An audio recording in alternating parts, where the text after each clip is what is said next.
Social media influencer Reshma എന്ന ചിന്നു പാപ്പുവിന്റെ മരണത്തിൽ police അന്വേഷണം ഊർജിതമാക്കി. കാസർഗോഡ് ആദൂർ സ്വദേശിനിയായ രേഷ്മയെ ഇന്നലെയാണ് ആസാദ് നഗറിലെ വാടക ക്വാർട്ടേഴ്സിൽ തൂങ്ങി മരിച്ച നിലയിൽ കണ്ടെത്തിയത്.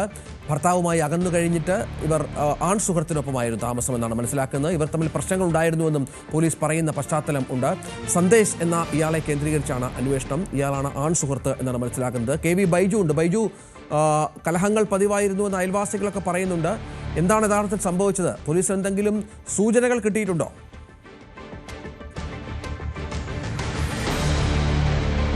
രഞ്ജിത്തെ, ആത്മഹത്യ ഒന്നിനും പരിഹാരമല്ല എന്ന് ആവർത്തിച്ച് വ്യക്തമാക്കുമ്പോഴാണ് ഇത്തരത്തിൽ വലിയ തോതിൽ സമൂഹ മാധ്യമങ്ങളിലൂടെ ഇൻഫ്ലുവൻസറായി പ്രവർത്തിക്കുന്ന ഒരു പെൺകുട്ടി ആത്മഹത്യ ചെയ്ത വിവരം പുറത്തു വരുന്നത്. വലിയ ഞെട്ടലോടെയാണ് മലയാളികൾ ഈ വാർത്ത കേട്ടത്. എന്തായാലും ഈ സംഭവത്തിൽ പോലീസ് ഇപ്പോൾ അന്വേഷണം ഊർജിതമാക്കിയിട്ടുണ്ട്. ഇതിൽ കുടുംബം ഇപ്പോൾ പരാതിയുമായി രംഗത്ത് വന്നിട്ടുണ്ട്.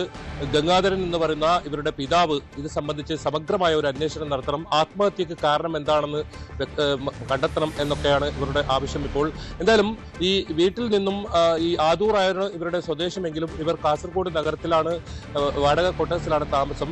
അവിടെ ഒരു ആൺ സുഹൃത്തും ഉണ്ടായിരുന്നു. ആൺ സുഹൃത്തുമായി കഴിഞ്ഞ 4 ദിവസത്തോളം വലിയ തോതിലുള്ള ഇവർ തമ്മിൽ തർക്കമുണ്ടായിരുന്നു എന്നാണ് പോലീസ് പറയുന്നത്.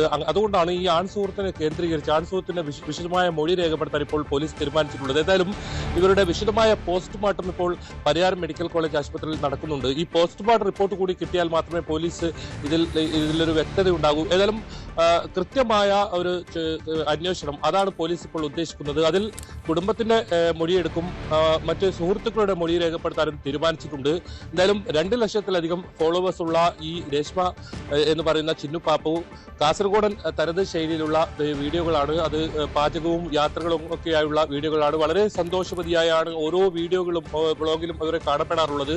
അതുകൊണ്ട് തന്നെ ഇങ്ങനെ ഒരു ആത്മഹത്യ ചെയ്യുമെന്ന് ഒരു തരത്തിലുള്ള പ്രതീക്ഷയും ഇവരുടെ കുടുംബത്തിനോ അതല്ലെങ്കിൽ ഇവരുടെ സുഹൃത്തുക്കൾക്കോ ഒന്നും തന്നെ ഉണ്ടായിരുന്നില്ല. വലിയ ഞെട്ടലോടുകൂടിയാണ് ഇവരുടെ ഈ ആത്മഹത്യാ വിവരം ഇവർ കേട്ടത്. ഏതായാലും ഇന്നലെ ഉച്ചയോട് കൂടിയാണ് ഈ ആസാദ് നഗറിലുള്ള ക്വാർട്ടേഴ്സിൽ ഇവരെ മരിച്ച നിലയിൽ കണ്ടെത്തിയത്. ഈ ആൺ സുഹൃത്ത് ഇവരെ നിരന്തരം ഫോൺ വിളിച്ചിട്ടും ഫോൺ എടുക്കാത്തതിനെ തുടർന്ന് വീട്ടിലെത്തി നോക്കിയപ്പോഴാണ് കിടപ്പുമുറിയിലെ ഫാനിൽ തൂങ്ങി മരിച്ച നിലയിൽ കാണപ്പെട്ടത്. വളരെ പെട്ടെന്ന് തന്നെ ആശുപത്രിയിൽ എത്തിക്കാൻ ശ്രമിച്ചെങ്കിലും മരണം സംഭവിച്ചിരുന്നു. ഈ സംഭവത്തിൽ പോലീസ് പറയുന്നത് ഇത് തന്നെയാണ്.